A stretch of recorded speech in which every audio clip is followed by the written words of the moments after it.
episode 35 of the Crime Bistro podcast. I'm your host, Anna, and I'm coming at you this time again on a Friday morning. So this is pretty much exactly what I needed right now after a really long week to just sit down and talk about something sad. I'm just kidding. I am actually really excited about this episode, though characteristically it does still have some depressing elements to it. This one is absolutely fascinating. Just like last week, we are going to be talking about some dark history. This time, though, you probably did see the title already. We're diving into the dark side of Hollywood's golden era and framing it against the tragic story of Judy Garland and the truth about what happened behind the scenes of arguably the most iconic and famous movie of all time, The Wizard of Oz. Don't fret, this is still a true crime podcast, so there's definitely going to be some crimes mixed in there, lots of injuries and negligence on set specifically, but I don't want to give too much of it away since I am really excited for this episode, and I'm actually really enjoying the couple of weeks that we've done of these dark histories. These are stories that I honestly just find so interesting, and I love researching them and talking about them.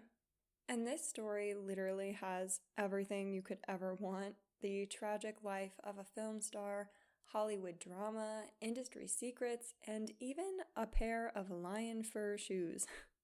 But before we really get into it, today I have with me a pecan iced latte, which is actually really good. It's like almondy or something. I'm not really sure how to describe it, but I definitely do like it. This is a little bit of an intense story though, so make sure that you grab your own coffee, caffeinated beverage, or emotional support water bottle, and let's go ahead and talk about what really happened during the golden era of Hollywood. This is one of the most beloved classics of all time. It's an iconic film and story with characters who have captured the hearts of so many people for decades upon decades. After a tornado hurls through Kansas, Dorothy Gale and her dog Toto are swept away from their home to the colorful and vibrant land of Oz. In order to find their way back home, they must embark on a journey to the Emerald City, where the Wizard of Oz himself resides. On the way, they are accompanied by a scarecrow who wants a brain, a tin man who wants a heart, and a cowardly lion who wants courage. They are hopeful that the wizard will be able to fulfill their wishes, but not too far behind them is the Wicked Witch of the West, who is out for revenge on Dorothy after she accidentally killed her sister, the Wicked Witch of the East. It's a heartwarming tale of adventure, friendship, and bravery, plus, who doesn't like a story with a dog in it? The movie itself came out in 1939, and it was directed by Victor Fleming and King Vidor. Victor Fleming was an extremely interesting person, getting his start in the film industry in 1910 as a professional stunt driver. This was perfect for him at the time because his background did include working with a mechanic as well as being a professional race car driver. He began working as a cameraman with Douglas Fairbanks and soon began directing, which would bring him a great amount of success, including 2 Oscars and 5 total nominations. He would go on to direct some incredibly famous films, including Gone with the Wind, Dr. Jekyll and Mr. Hyde, and A Star is Born. King Vidor, the other person credited with directing The Wizard of Oz, was a director, producer, and screenwriter who was originally from Galveston, Texas. He entered the film industry in the early 1910s, working as a freelance newsreel cameraman and cinema projectionist. King Vidor directed his first film in 2000. That was obviously a mistake. I did not mean to say 2000. King Vidor directed his first film in 1913, a short called The Grand Military Parade, but perhaps his most famous film was War and Peace in 1956, though it could probably be argued that The Wizard of Oz was up there too. The Wizard of Oz is still one of the most famous and recognizable films to this day, but even at the time it was definitely quite the hit.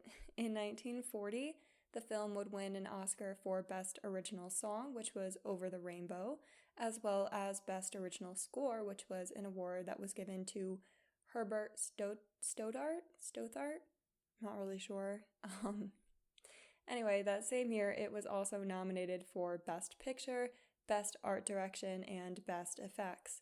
However, that wasn't at all the end of its awards and nominations.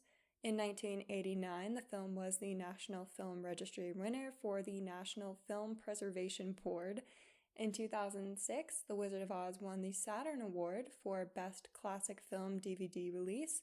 In 2009, it won the Satellite Award for the Best Youth DVD, and even as recently as 2023, it was receiving recognition, which is crazy. In 2021, it was inducted to the Online Film and Television Association, or OFTA, Hall of Fame for the song Over the Rainbow, and that same year, Judy Garland was the Hall of Fame winner for her role as Dorothy. In 2022, Margaret Hamilton was the Hall of Fame winner for her role as the Wicked Witch of the West, and in 2023, Harold Arlen and Herbert Stothart were the Hall of Fame winners for the original score. Now, all of this is obviously great and fantastic, but this episode isn't going to talk too much more about the most famous and iconic parts of The Wizard of Oz and its later adaptations and awards. Instead, we're going to talk about what actually happened on the movie set and the dark history surrounding many of the most well-known and recognizable movie scenes in pretty much all of film. In order to do that, however, I should first introduce you to the cast members so that there's a little bit more context to everything that we're going to dive into and a little bit more context to this whole dark Hollywood theme that we've got going on today. So firstly, let's go ahead and talk about Judy Garland. She was one of the brightest stars in Hollywood's golden era, but with one of the most tragic stories that I think I've personally ever heard.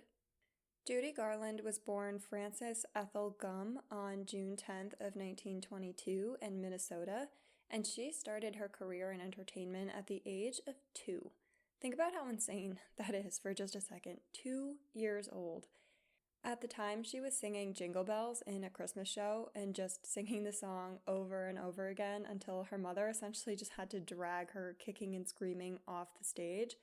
But it was at this moment that her mother really started to see Judy's potential, and so she put her into a dance act called the Gumm Sisters with her older siblings Mary and Virginia.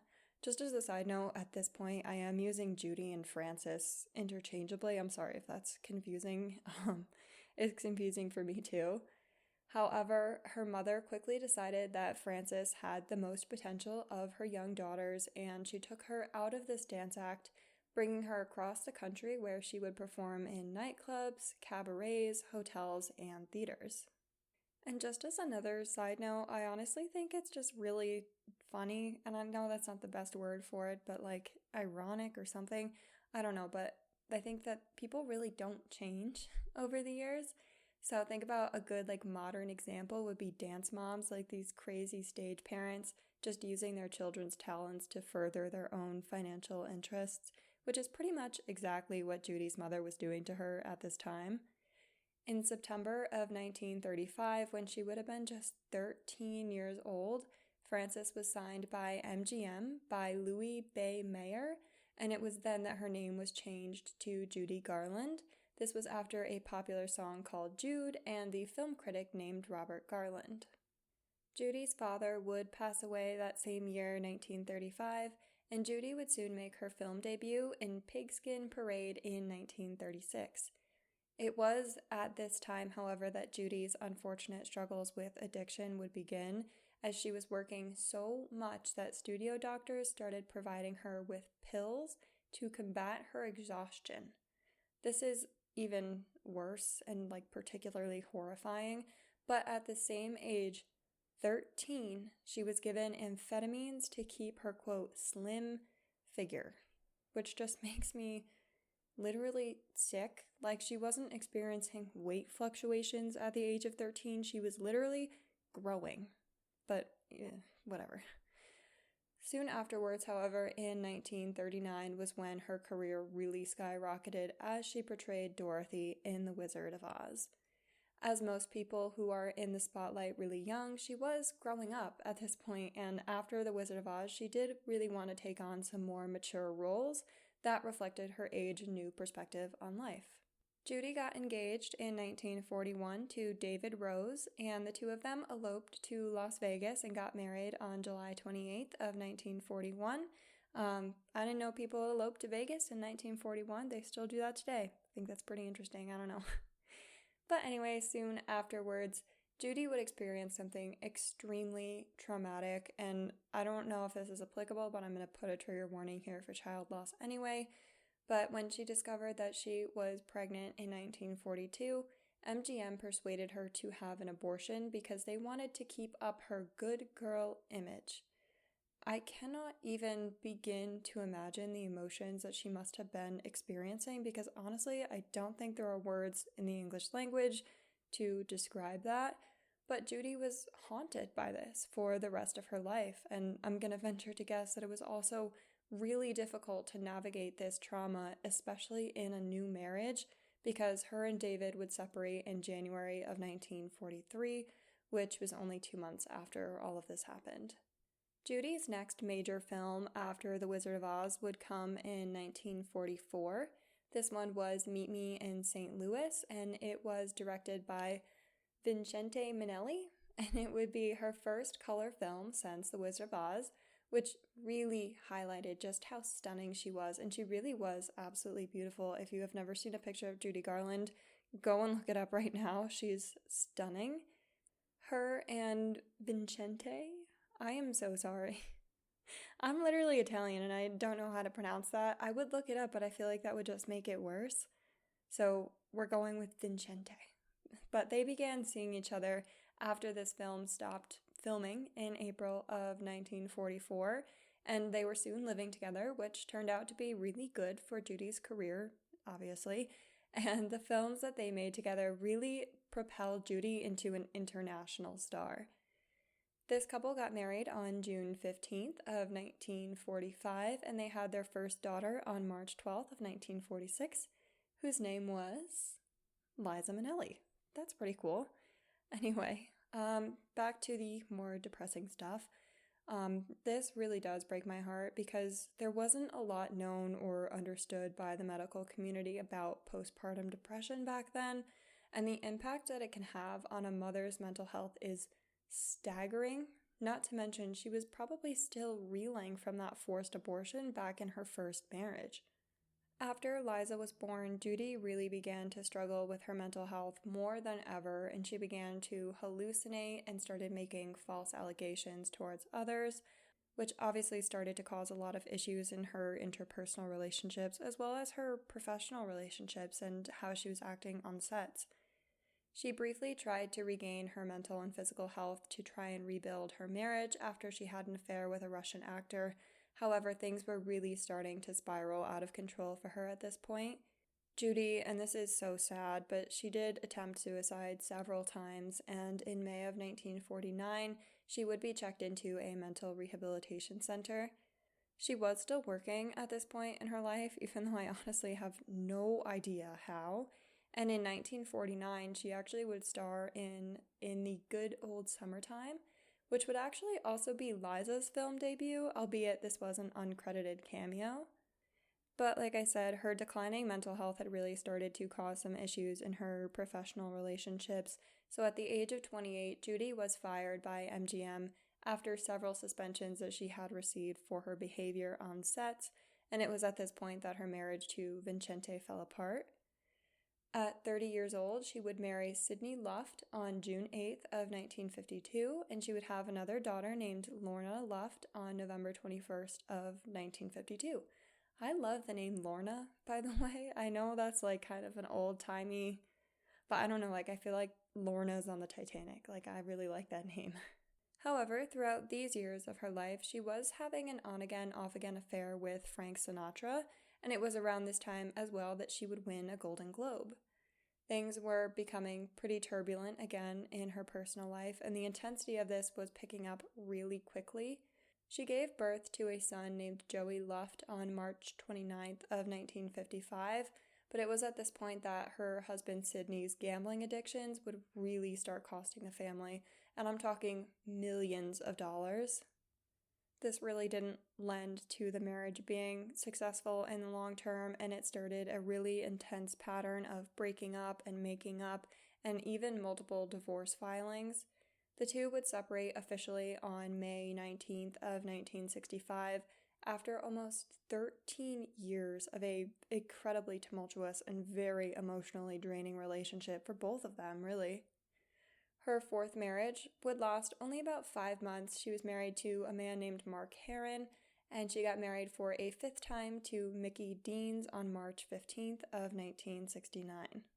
Judy's final film appearance was in I Could Go On Singing in 1963, but she would actually continue doing live performances up until the day that she passed away. During a concert in Chelsea, London, she would make her way back to her bathroom late one night, and it was then that Judy passed away of a barbiturate overdose on June 22nd of 1969. This was pretty much the same drug that she had been struggling with for many years, starting at the age of only 13, and she was only 47 years old when she passed. Now, obviously, her story is completely devastating, but this is a dark Hollywood episode, so I do think it's important to share, since many aspects of her story are details that we still hear about from young stars and child actors specifically who are mistreated on sets and overworked by their management companies, and it does tend to result in a lot of similar behaviors that Judy demonstrated even throughout her fairly short life. Unfortunately, these themes of early and tragic deaths are not uncommon, and they pretty much run rampant through the cast of The Wizard of Oz. Frank Morgan, who played Oz himself in the film, was a long-time part of the film industry, and he actually made his debut on Broadway in 1914. Tragically, he would pass away from a heart attack on September 18th of 1949 at only 59 years old, which is extremely young for such an intense cardiac event. Other members of this iconic casting group are Ray Bolger, who is most famous for his role as the Scarecrow, Burt Lair, who played the Cowardly Lion, Jack Haley, who played the Tin Man, Billy Burke, who played Glinda, and Margaret Hamilton, who was the iconic Wicked Witch of the West. Don't take a shot every time I say the word iconic in this episode. As a quick fun fact before we dive into what really happened on this set, Judy Garland actually found it really difficult to be afraid of Margaret Hamilton while they were filming because she was such a nice person off camera, which I thought was a really sweet detail just because Judy herself was so young at the time of filming. However, while Judy might have found it difficult to act afraid of Margaret Hamilton, she seemed to be the only person who felt this way. A lot of the Wicked Witch's scenes were actually cut from the movie because they were deemed too scary for the children who were expected to be the primary audience for this movie, which I thought was super interesting, but it goes further here actually. So Margaret Hamilton reprised her role as the Wicked Witch for an episode of Sesame Street in 1976, but this was still considered to be too scary, and the episode only aired once before it was quickly banned, which is just so weird to me. But anyways, clearly we are off to a little bit of a depressing start with Judy Garland's story, but the actual horrors from the set of The Wizard of Oz are beyond shocking, and honestly it's kind of sad to me that this isn't more widely known since it is such a popular movie. However, to be fair, a lot of this did have to do with the 1930s of it all and how little they understood about the dangers of certain things and how much they were still experimenting on sets with special effects and things like that. Not to mention, this was the first movie that was ever made and released in color, so certain things would have been pretty difficult to figure out how to adapt to this new style of filmmaking. That notwithstanding, though, it's still pretty abhorrent, yet at the same time it is a really fascinating side of dark history to explore. And yes, I do think this constitutes as true crime because there was a lot of different physical injuries that cast members suffered throughout this process, and as you'll see as we kind of get into those injuries, they were pretty negligent. Anyway, let's go ahead and get into what things really looked like on set and how everything played out behind the scenes.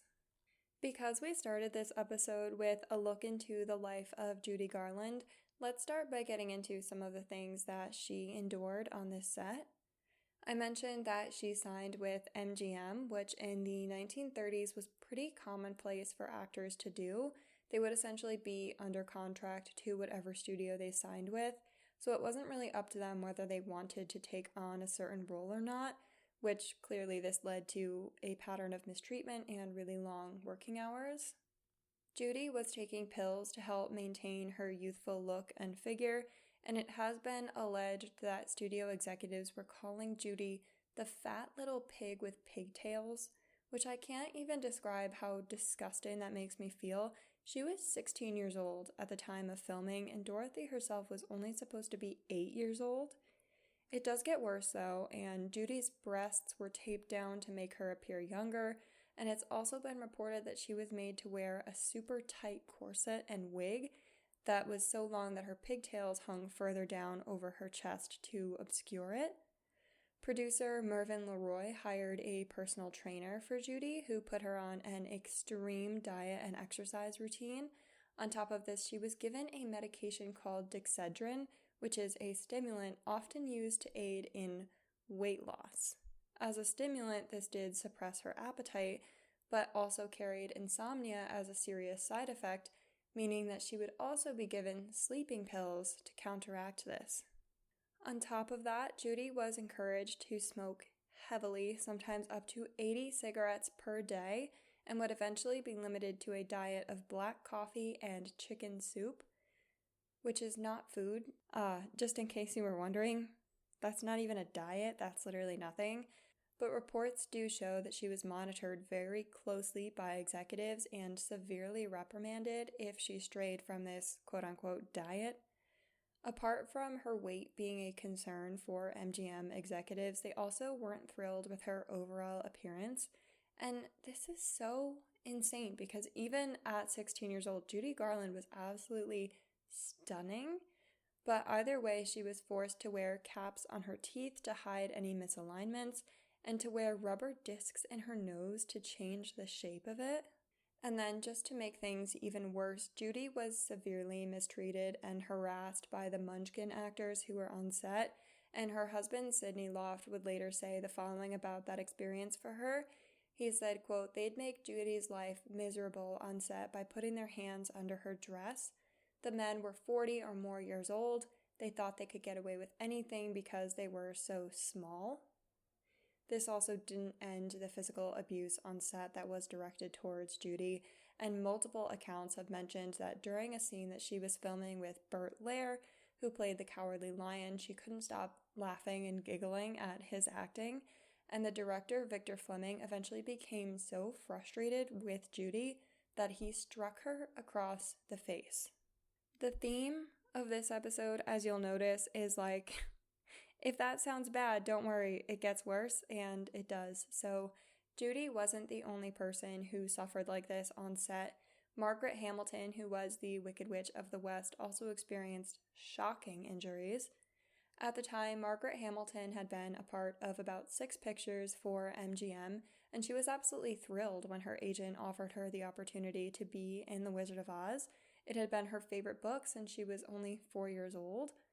However, this would turn out to be a disastrous decision for her. On December 23rd of 1938, Margaret was filming a scene where a trap door was supposed to allow her to get out of harm's way, and then flames would appear as she disappeared from the trap door.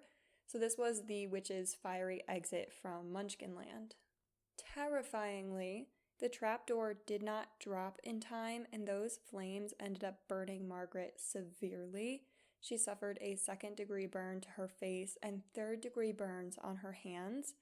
This required her to take 6 weeks to recover, and unfortunately, the film industry at the time wouldn't really allow her to take any recourse for these injuries, other than her refusal to work with any more pyrotechnics.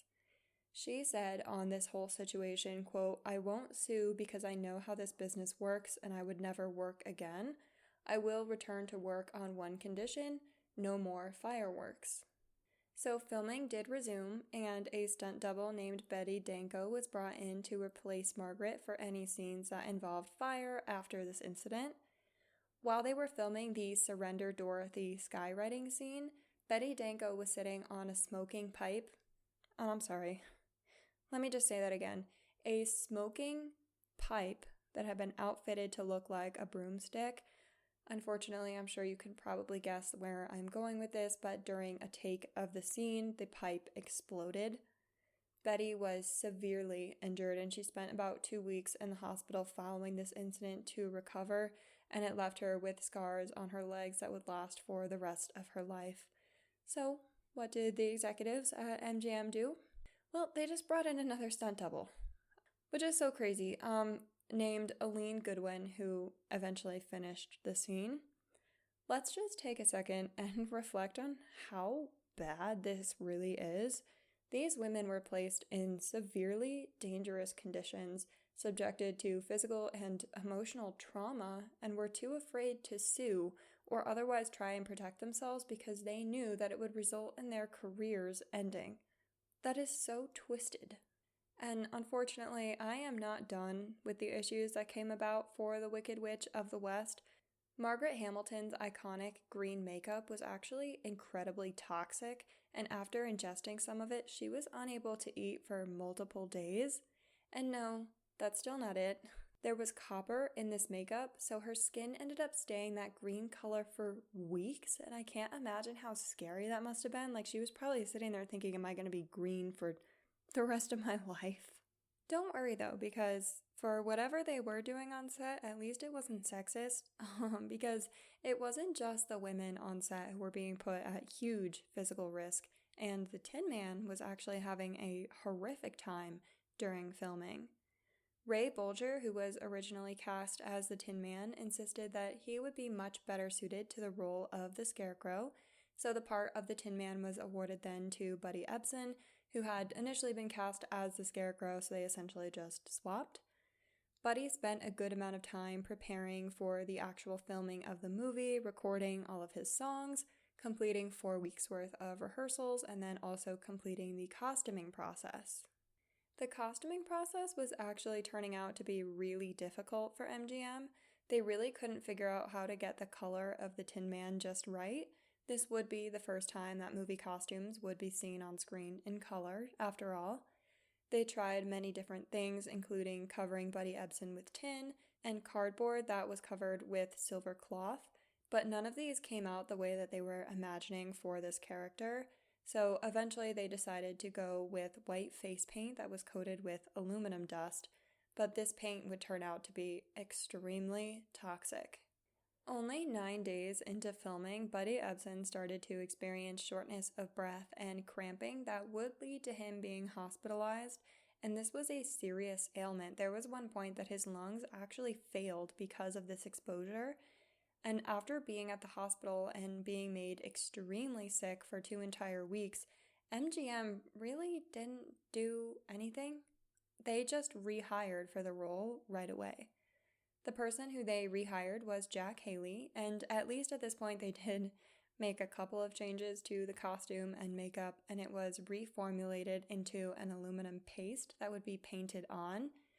This wasn't perfect either, and Jack Haley at one point had to miss 4 whole days of filming because the makeup caused an eye infection, which obviously isn't great, but at least he didn't suffer any permanent damage from this. Unfortunately, though, there is kind of a recurring theme here, and it seems to be that accidents on set result in physical harm to somebody. That person leaves the set because of the injury, and then MGM makes a minor change, and the same thing ends up hurting someone else. In terms of MGM as a whole, it's not really looking great for them at this point. However, and this is really interesting to me, but after all of this happened with the Tin Man's costume, MGM actually ended up using Buddy Ebsen's recording of We're Off to See the Wizard, the song that is performed by Dorothy, the Scarecrow, and the Cowardly Lion that I think we probably all know. And while we're on a roll with the costume talk, let's go into the issues with the Cowardly Lion's costume, who again was played by Burt Lair. This was, first of all, an extremely authentic costume, so much so that it included real lion pelts. As I'm sure you can imagine, this didn't exactly mean that the costume was comfortable, and his daughter would later tell of just how bad this really was, saying, quote, "My dad was really tortured by the costume. It weighed almost 100 pounds. It was real lion fur, and it was hot. He couldn't eat. He had to drink his lunch through a straw. The studios had wonderful dining rooms, but he and Jack Haley, who played the Tin Man, had to lay down on boards because their costumes were so heavy and they couldn't eat in the dining room. Dad could only drink something through a straw." Now, of course, this was a filming studio with filming studio lights, but there were times that the studio lights would make the temperature in there soar up to 100 degrees and even over. And just think about how uncomfortable this sounds for a second. His tail was reportedly attached to a square block. The costume was made with a wig of real human hair, and the footwear was made out of real lion pelts. And, I mean, think about this. This thing would, not even to mention, this is just true, it would be smelly and gross, especially after all this time. Even if I were a collector, I wouldn't want that thing anywhere near me. Not to mention, right now, the costume itself actually has a face, which is the sculpted likeness of Burt Lair, which is so creepy. But despite all of that, this costume actually last sold at a New York auction for $3 million. And genuinely, I can't even wrap my mind around that. Of course, it's a hugely iconic part of the golden era of Hollywood and of film history in general, but that's disgusting. Like, that costume has to be disgusting. I would burn it. That's obviously not an opinion that everybody shares, considering the $3 million, but, before we stray too far off topic here, you'll remember that I said the studio lighting often meant that it was about 100 degrees in there during filming. This didn't only cause problems for the Cowardly Lion, it also created an extremely dangerous environment for a lot of the cast members. And this was such an issue that production occasionally needed to be stopped so that the studio could be aired out. And there were even problems with carbon dioxide buildup because of the heat. The winged monkeys and the Winkies had pretty heavy costumes, just like the Cowardly Lions, and they really struggled in this heat, with some reportedly even coming close to suffering from heat stroke. So obviously with the makeup and with the heat, we ventured a little bit more into the toxic substances that were used on set and just the toxic conditions in general. But in terms of the level of danger that this brought to set, I think this one obviously has to take the cake.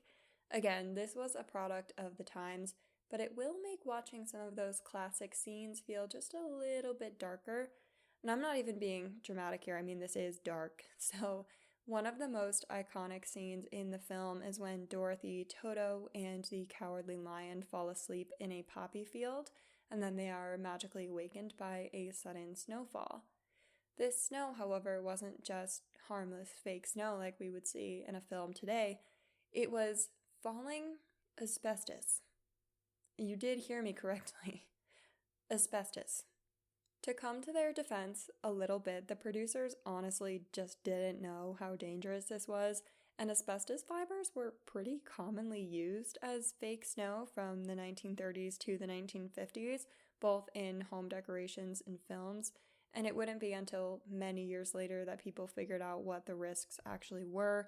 And obviously at that point, there wasn't really anything that could be done about it because all of these actors had, unfortunately, already been exposed. And we do have one last thing to talk about in terms of the substances that were used on set. But thankfully, this one is not dangerous or toxic like the others, so I guess that's good. If you've seen the movie, you'll remember that there was a horse in the Emerald City that was a bright red color pulling a carriage. Don't worry, nothing happens to the horse. We're ending on this one because it's pretty harmless and it's actually kind of funny. Obviously, today things are much different in terms of how special effects are produced on screen, and most of them are done using CGI after all of the filming occurs. That wasn't exactly an option in 1939, so producers were left with a similar predicament that they had with all of the costuming because they had to, in this case, figure out how to turn a horse red. So they ended up deciding to get creative. Not that creative, but I don't think I would have thought about this, so who knows. They cast a white horse for the Emerald City horse, and they covered it in Jell-O. No, I'm not kidding. They covered the horse with gelatin powder using sponges in between shots. Now, the problem with this probably should have been anticipated beforehand, but the horse itself was pretty fond of the flavor of this Jell-O, so the issue then became, how on earth are we going to get this horse to stop licking off the red Jell-O in the middle of a take? I'm not sure what's so funny about this to me, but, whatever. This did end up being successful, and the horse appears exactly as they wanted it to in the film. But if you do look closely enough during this scene, you can actually see that the cart driver is trying to keep the horse from licking itself, which is so funny. I love those little details like that in a film. Now, I do feel like I've given you a lot of information throughout this episode. However, I do want to end off with a couple of Wizard of Oz trivia facts before I leave you here, because while it is fascinating, this story really is kind of a bummer, I know. So I'll leave you with something that might just make you Trivia Night's next shining star. Or maybe one of these will be on Jeopardy one day and you can impress with your extensive film knowledge. Hopefully. This one is not that interesting in an objective sense, but I think it's interesting, so I'm going to tell you anyways. Toto is listed in the movie's end credits as being played by Toto, but he was actually played by a female dog named Terry, and I feel really bad for Terry for not getting the credit for that. However, Terry was actually paid a lot more, or Terry's owner, I should say, was paid more than the Munchkins were for appearing in the film. They were kind of creeps, so I'm not upset about that, but in terms of a labor to payment ratio, that's probably not super great. Anyway, many parts of the film were actually edited out because they were deemed to be too intense for families and for children, and one deleted scene showed the tornado in the beginning completely enveloping the farmhouse. Now, I realize at the time that definitely would have been extremely disturbing to include in a film. However, speaking from a 2024 perspective, I kind of want to see it. The next one I actually think is really cool.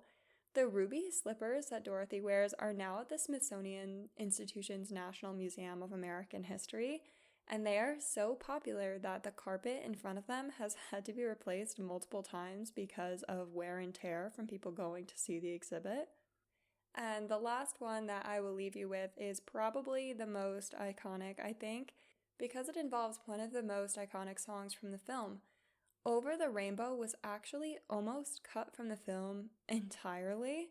MGM thought that it made the Kansas sequence too long and that it wouldn't be understood by the children who were the primary audience that this film was expecting.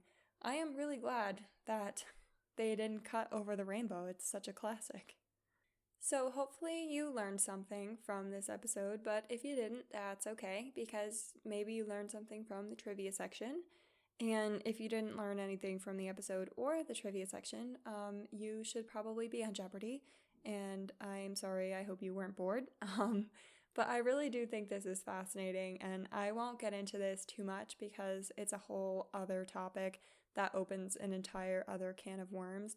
But it is funny to me seeing just how much of Hollywood has not changed since then, even if we think that it may have. Of course, there's no asbestos on sets anymore, and we've definitely learned and made advances in the costuming and special effects department. But other than that, a lot of things really are the same. I mean, think about child actors who are made to work long hours and receive really limited educational opportunities. And up until very recently, children's parents were able to take all of their earnings from when they were under 18, leaving them with absolutely nothing as they become a legal adult. I think a really good example is Britney Spears, whose entire life was dictated and controlled by her father and her management team. It honestly sounds really eerily similar to the life of Judy Garland. And not even to mention people like Demi Lovato and Jeanette McCurdy, who were forced to eat in a certain way so that they would continue to look young enough to play the roles that they were auditioning for, which is also eerily similar, if not exactly the same, as what Judy Garland experienced on the set of The Wizard of Oz. Yes, of course, this film is iconic and heartwarming and all around wonderful to watch, but after the last week doing all of this research, I am not sure that I'll ever be able to look at it in the same way. I don't even mean that as a bad thing. I think I can still appreciate the art and the talented people who made that movie what it was and still enjoy watching the film like from that perspective, but something about it feels tainted knowing what they all went through to make this film a reality. The snow scene, I absolutely will not be able to watch without cringing, though that really wasn't anybody's fault. I mean, they honestly didn't know. It is strange to look back on something like this and realize that there's like a whole other side to it, and one that's much darker than what the world has really seen for the last 80 years or so. It's strange. It's such a strange feeling. I honestly don't know how to describe it other than that.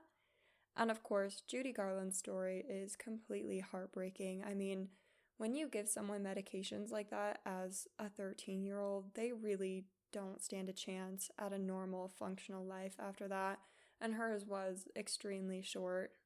However, I do want to also say that it's unbelievable how strong she must have been to accomplish all of that, and I don't think she gets enough credit for everything she did.